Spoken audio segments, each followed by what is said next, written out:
Bhagavate Vasudevaya. Om Namo Bhagavate Vasudevaya. Narayanam Namaskritya Naram Chaiva Narottamam Devim Saraswatim Vyasam Tato Jayamudirayet. Nashtaprayeshu Abhadreshu Nityam Bhagavata Sevaya Bhagavati Uttama Shloke Bhaktir Bhavati Naishtiki. Reading from Srimad Bhagavatam, Canto 2, chapter number 1, text number 15. Antakale tu purusha agate gata sadhavasaha chindayada sangshastrena spriham dehe anuyechatam. Antakale, at the last stage of life. Tu, but. Purushaha, a person. Agate, having arrived. Gata sadhavasaha, without any fear of death. Chindayat, must cut off. Asanga, non-attachment. Shastrena, by the weapon of. Spriham, all desires. Dehe, in the matter of the material tabernacle. Anu, pertaining, ye, all that, cha, also, tam, them. Translation and purport by Srila Prabhupada. Srila Prabhupada ki jai. At the last stage of one's life, one should be bold enough not to be afraid of death. But one must cut off all attachment to the material body and everything pertaining to it and all desires thereof. Purport. The foolishness of gross materialism is that people think of making a permanent settlement in this world, although it is a settled fact that one has to give up everything here that has been created by valuable human energy. Great statesmen, scientists, philosophers, etc., who are foolish without any information of the spirit soul, think that this life of a few years only is all in all, and that there's nothing more than death. This poor fund of knowledge, even in the so-called learned circles of the world, is killing the vitality of human energy, and the awful result is being keenly felt. And yet, the foolish materialistic men do not care about what is going to happen in the next life. The preliminary instruction in the Bhagavad Gita is that one should know that the identity of the individual living entity is not lost even after the end of this present body, which is nothing but an outward dress only. As one changes an old garment, so the individual living being also changes his body, and this change of body is called death. Death is therefore a process of changing the body at the end of the duration of the present life. An intelligent person must be prepared for this and must try to have the best type of body in the next life. The best type of body is a spiritual body, which is obtained by those who go back to the kingdom of God or enter the realm of Brahman. In the second chapter of this canto, this matter will be broadly discussed, but as far as the change of body is concerned, one must prepare now for the next life. Foolish people attach more importance to the present temporary life, and thus the foolish leaders make appeals to the body and the bodily relations. The bodily relations extend not only to this body, but also to the family members, wife, children, society, country, and so many other things which end at the end of life. After death, one forgets everything about the present bodily relations. We have a little experience of this at night when we go to sleep. While sleeping, we forget everything about this body and bodily relations, although this forgetfulness is a temporary situation for only a few hours. Death is nothing but sleeping for a few months in order to develop another term of bodily engagement, which we are awarded by the law of nature according to our aspiration Therefore, one has only to change the aspiration during the course of this present body, and for this there is a need of training in the current duration of human life. This training can begin at any stage of life or even a few seconds before death. But the usual procedure is for one to get the training from very early life, from the stage of brahmacharya, and gradually progress to the grihastha, vanaprastha, and sannyas orders of life. The institution which gives such training is called Varnashrama Dharma, or the system of Sanatan Dharma, the best procedure for making the human life perfect. One is therefore required to give up the attachment to family or social or political life just at the age of 50 years, if not earlier, and the training in the Vanaprastha and Sannyasa ashrams is given for preparation of the next life.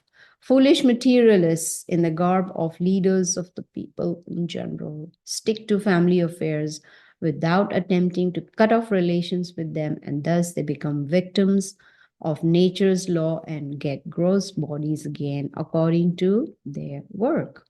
Such foolish leaders may have some respect from the people at the end of life, but that does not mean that such leaders will be immune to the natural laws under which everyone is tightly bound by the hands and feet. The best thing is, therefore, that everyone voluntarily give up family relations by transferring the attachment from family, society, country, and everything thereof to the devotional service of the Lord. It is stated herein that one should give up all desires of family attachment. One must have a chance for better desires. Otherwise, there is no chance of giving up such morbid desires. Desire is a concomitant factor of the living entity. The living entity is eternal, and therefore his desires, which are natural for a living being, are also eternal. One cannot, therefore, stop desiring, but the subject matter for desires can be changed. So one must develop the desire for returning home back to Godhead, and automatically the desires for material gain, material honor, and material popularity will diminish in proportion to the development of devotional service. A living being is meant for service activities, and his desires are centered around such a service attitude. Beginning from the top executive head of the state down to the insignificant pauper in the street, all are rendering some sort of service to others. The perfection of such a service attitude is only attained simply by transferring the desire of service from matter to spirit, or from Satan to God. Excuse me. Om Agyanatimirandasya Gyananjana Shalakaya Chakshurunmilitamena Tasmai Shri Gurave Namaha. The translation once again. At the last stage of one's life, one should be bold enough not to be afraid of death, but one must cut off all attachment to the material body and everything pertaining to it and all desires thereof. Shukadev Goswami, the great sage, is continuing his valuable instructions to King Parikshit Maharaj, who has been cursed to die in 7 days. In fact, Parikshit Maharaj is very fortunate because he has an appointment with death. So he knows he has 7 days. Unfortunately, we do not have that facility or that good fortune. So here, excuse me, Shukadev Goswami is guiding the king on how to become fearless at the time of death. Prabhupada has said before also that death is very painful because the soul is being pulled out of the body by force. Why? Because no one wants to die. In fact, this is such an important verse for us because we get knowledge on how to be fearless at death. How? It's possible only when one is detached, completely detached from what? From this material body and also the desires. Very, very important. In the Bhagavad Gita, chapter 8, Krishna says, Antakale chamam eva smaran muktva kalivaram. And whoever at the end of his life quits his body, remembering me alone, at once attains my nature. Of this, there is no doubt. This is a guarantee of Krishna. So, how will we become fearless at death? Only if we are able to remember Krishna at the time of death. And that is why Srila Prabhupada has given us the whole process. You see, in this material world, no one wants to die. And most people believe they are going to live forever. They forget that they came empty handed and they have to leave empty handed. There's nothing we can take with us. There's no permanent residence in this material world. Just like when we rent an apartment, there is a lease. If it's a 1-year lease, 2-year lease, whatever it may be, when the lease expires, the tenant has to leave the apartment. The same is with this body. This body we have on lease. And when the lease is over, we will have to leave this body. So, knowing this, still, people are so much engrossed in spending time and effort in acquiring things, houses, cars, bank balance, positions in the corporate world, etc., etc. Everything has to be left behind when we leave the body. As Srila Prabhupada says in the purport, many say there is no life after death. And that is because of lack of knowledge, lack of valuable association. And this is why this is their thought process. And most people, they don't even want to know what after death. And what does Prabhupada call such people? Foolish people, mudhas, foolish people. But as per the Bhagavad Gita, we need to know what is our true identity, that we are spirit soul, we are eternal. Na jayate mriyate va kadachit, that the soul, there is no birth, there is no death.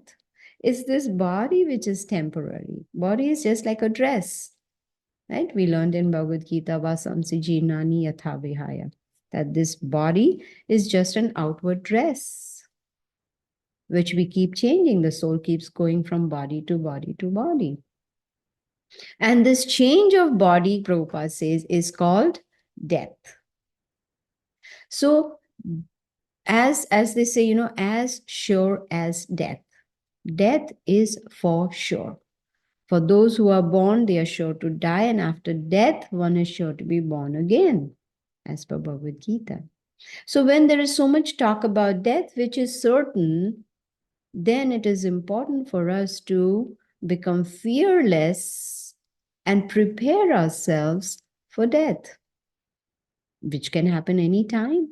It can be after a minute, an hour, a day, months, weeks, years, whatever it may be. But death is sure to come. So why not prepare ourselves to be fearless at the time of death, where we are not struggling, where we are able to remember Krishna. And for that, as per Srila Prabhupada, we need training. Learn the art of being detached from everything, everybody, whether it is our family, relations, whether it's our possessions. Just be completely detached. And a very important word in this verse is become bold. You see? And how is that possible? That is possible when we become, see, detachment becomes possible when we are attached to something. Then detachment is automatic. How? When we get attached to the loving service to Krishna, then automatically we will get detached. Now, getting detached from desires or from family, etc., doesn't mean we don't care for them, doesn't mean that we don't love them. Yes, but we are not attached. That's the difference. Now, how to get attached to Krishna is $1 million question. It's very simple. Chant, chant, chant.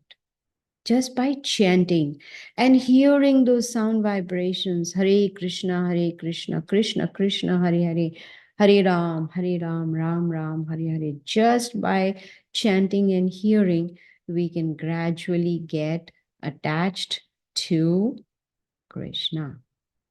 And how will that happen? Because by chanting attentively, we are cleansing our hearts. And that cleansing process helps us to get attached to Krishna. And then when we start getting attached to Krishna, we start becoming fearless. Why?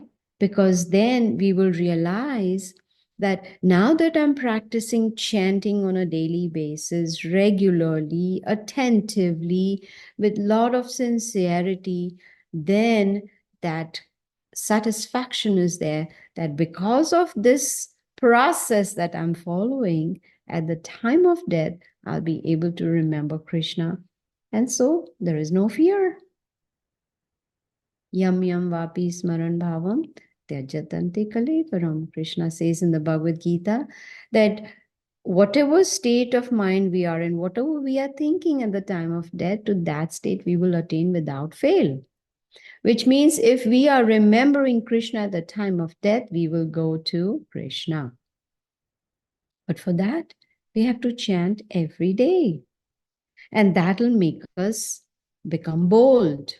And how do we become bold? When we understand this is it, this is the process, this is the way to go back to the spiritual world. There is no other way. When Krishna came down for 538 years ago as Chaitanya Mahaprabhu, what did he say? Harinam, Harinam, Harinam eva kevalam kalo nasteva, nasteva, nasteva gatiranyatha. Chanting, chanting, chanting. There's no other way, no other way, no other way. So when we chant every day attentively, then we will be able to remember the holy name of Krishna and we will be fearless. Now, Prabhupada says that intelligent people take on the knowledge and they try to understand that this body is temporary and they start working towards their future. They start thinking, what next?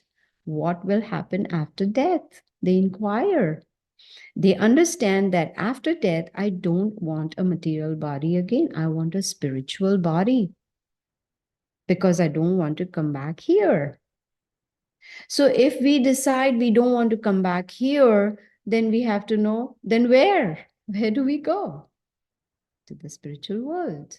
Okay, now that we know our goal is spiritual world, how to get there, right? Supposing I decide I want to go to India, okay, how? How do I get there? Then I make plans, okay? These are the dates. This is where I'm going to buy a ticket, airline ticket, and this is how I'm going to reach my destination. So we need to understand, as Srila Prabhupada says in the purport, the best thing is to obtain a spiritual body and go back to the spiritual world. And to do that, we need to prepare now. You see, in Hindi, there's a very nice saying, Kal kare so aaj kare so ab. Whatever you're planning to do tomorrow, do it today. And whatever you're doing today, plan to do it now, right now. So the preparation is, first of all, chanting attentively, taking on knowledge, hearing, and realizing I'm not this body. This body is temporary. The body relationships that I have, they are all temporary. And understand that at death, I have to leave behind everything. Cannot take anything with me next birth. I remember one time I was giving a class on Bhagavad Gita, and it was for those who were new to Bhagavad Gita. And there was this couple very attached to each other, especially the wife was very attached to her husband. They were newly married, obviously. So she asked me a question that when I die, can I take my husband with me? How is that possible? Everyone has a different appointment with death, unless, of course, it's in a car accident when both die together. That's a different story. But still, the destination may be different. It depends on what is the thought process. It depends on what are they remembering at the time of death. So we need to prepare now. Everything is going to be left behind. Cannot take anything with, not even our spouse with us to the next birth. And Srila Prabhupada says, what is death? It is like sleeping for a few months because another body is getting developed in the womb. And the soul is encaged in the womb. And of course, the next body we get based on our past activities, our past karma. So if we want to avoid coming back into this material world, we need to start training now. And the first step is to accept bona fide authority, a bona fide spiritual master. Learn from the spiritual master, inquire, get knowledge, learn the process of self-realization. And what I really liked amongst other points was Prabhupada says it's never too late to start. Sometimes I hear, those who have come to Krishna consciousness, they say, oh, I wasted so much of my time. I'm already 35. I'm already 40 years old. I wish I had been exposed to Bhakti Yoga long back. That's okay. Prabhupada says, never too late. It depends on our sincerity. How sincere are we to progress on our spiritual path? We may have been exposed a long time ago, but if you're not serious, then what is the use? And this process is also called Sanatana Dharma. Srila Prabhupada talks about Varnashram Dharma, which of course is laid down by the Supreme Lord himself. And that can help one when we follow the Varnashram Dharma, it can help us to make our human life perfect. Understand that the purpose of human life is self-realization. And according to Varnashram Dharma, one should give up family attachment by the age of 50, if not earlier.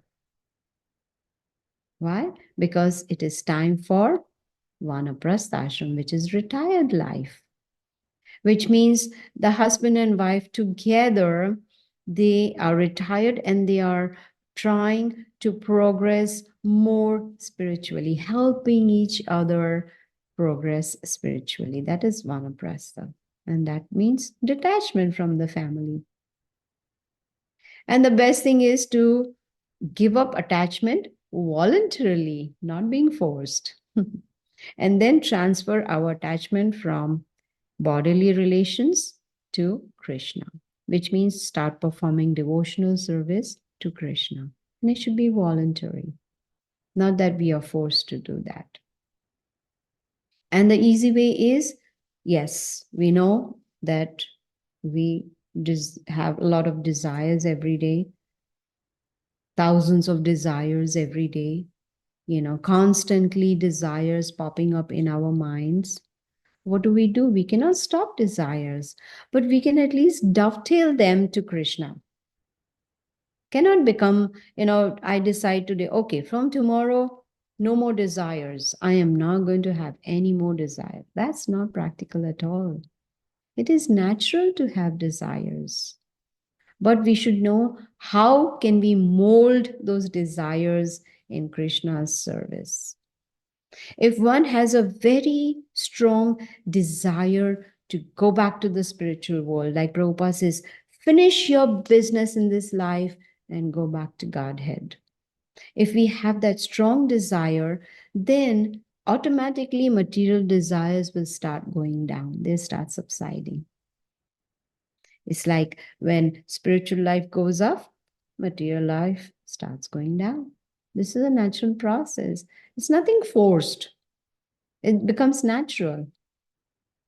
And if we understand that our constitutional position is to serve Krishna, Jivera Swarupoe, Krishnera, Nitya Das. Nitya means eternal servant. We are meant to serve him. So if we make Krishna the center of all our activities, then we will start developing better service attitude. And it becomes easier when we have very good association of devotees. Then automatically, like Prabhupada says in the purport, transfer our desires, transfer our desire of service from material to spiritual, from matter to spirit. You see, the problem is most people in this material world are trying to enjoy, but they are doing it in a sinful way. You see, desire is always existing, that I want to enjoy, I want to enjoy, I want to enjoy. But people are only interested in enjoying. And not only just enjoying to the best of their capacity, the best. Even animals desire to enjoy. We've heard that story of Lord Indra, who was cursed and he came down as a hog in this material world. And he became so engrossed in enjoying with the spouse and the children that he even forgot he is the king of heaven. Lord Brahma had to come down and remind him, what are you doing? He said, no, I'm enjoying here. Imagine the enjoyment of a hog. So even animals have a desire to enjoy, but they don't have higher intelligence like we do. What do human beings do? Because they have higher intelligence, they enjoy in a sophisticated way. But the idea is the same, to enjoy. So since we as human beings have, we can say well-developed intelligence, philosophical intelligence, we should understand the purpose of human life instead of trying to maximize our enjoyments. And Prabhupada says, this is true amongst everybody. It doesn't matter what nationality, what religion, from where we come. No, the desire to enjoy is the same. That's a common factor for everybody. I want to enjoy. And unfortunately, in this yuga, Kali Yuga, the desire to enjoy is unrestricted. In previous yugas, yes, there was a desire to enjoy, but it was by following regulations. It was restricted. Eating was regulated. Everything was regulated. But in Kali Yuga, unregulated. Eat anything, everything that you see.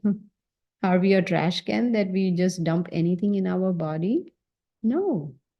Regulation. But people don't like rules and regulations. They want to be free. Don't tell me do this, do that, or do that. No. But Krishna, he has laid down religious principles so that we can regulate our senses. We enjoy, but in a boundary, within the boundary, we enjoy. That's why there are 4 regulative principles. No meat eating, fish, eggs, onion, garlic, no tea, coffee, intoxication, no gambling, no illicit sex. These are the rules and regulations. These are the 4 regulative principles that we need to follow if we want to lead life as a human being, not as an animal. So the root cause is desire to enjoy. That's a realistic problem. people, for them, it's very hard to give up that tendency to enjoy